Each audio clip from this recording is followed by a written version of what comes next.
The primordial deities of Greek mythology represent the earliest and most elemental aspects of the natural world. They were believed to have given rise to the rest of the gods and the world itself, and their power and influence were considered to be immense and enduring.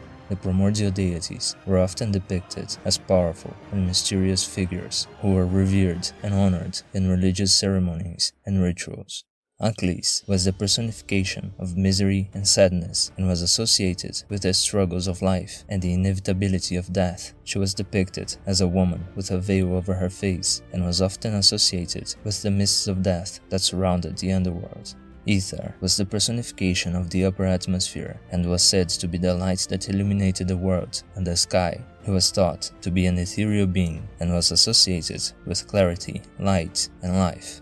Aion was the personification of eternity and the cyclical nature of time. He was depicted as a deity with a serpentine body, often encircling the earth, and was associated with the cyclical progression of the seasons and the ages of humankind.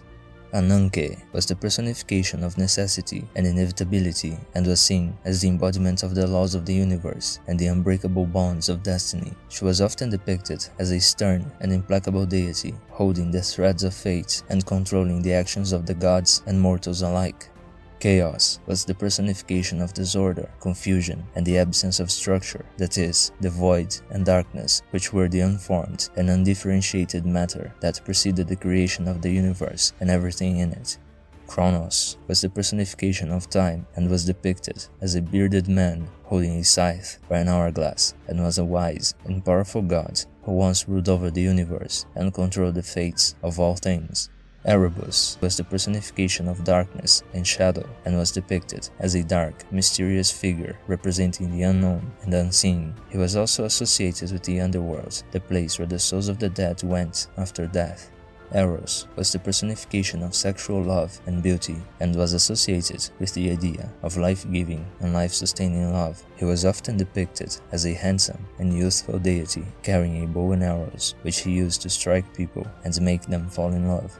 Gaia was the personification of the earth and was considered the mother of all living things. She was depicted as a motherly figure, often pregnant, thus associating her with the idea of fertility and growth. She was also said to have given birth to the mountains, rivers, and seas. Hammera was the personification of the daytime and the light and was associated with the idea of rebirth and renewal. Often depicted as a youthful and radiant goddess, she symbolized the power of the sun and the life-giving qualities of light. Hypnos was the personification of the state of slumber and the power of rest, thus being the god of sleep. He was often depicted as a young man carrying a horn of opium, which was said to induce sleep and bring dreams to the sleeper.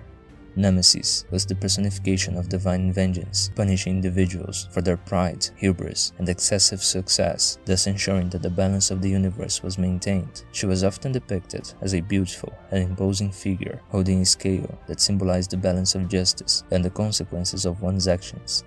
Nasoi were the personification of islands and were associated with the earth and fertility. They were often depicted as nymphs or maidens and were believed to have the power to both bless and curse sailors and their ships. Nekz was the personification of the night, representing darkness and the unknown. She was often depicted as a woman shrouded in darkness and was believed to have the power to control the stars, the moon, and to bring both good and bad dreams to people. Auri were the personification of mountains and represented the enduring power of nature. They were often depicted as strong and majestic beings who had the power to shake the earth and cause earthquakes. They also possessed great wisdom and were considered to be the source of divine insight and inspiration. Phanes was the personification of creation, procreation, and light, and thus was thought to have brought light to the world. He was often depicted as a winged deity with multiple heads, symbolizing his power and ability to see in all directions. Pontus was the personification of the vast and unpredictable sea and was associated with the life-giving and destructive aspects of the ocean. He was often depicted as a powerful and mysterious figure with a long beard and wearing a crown of seaweeds. Sailors and seafarers revered him, offering him sacrifices and prayers for safe voyages.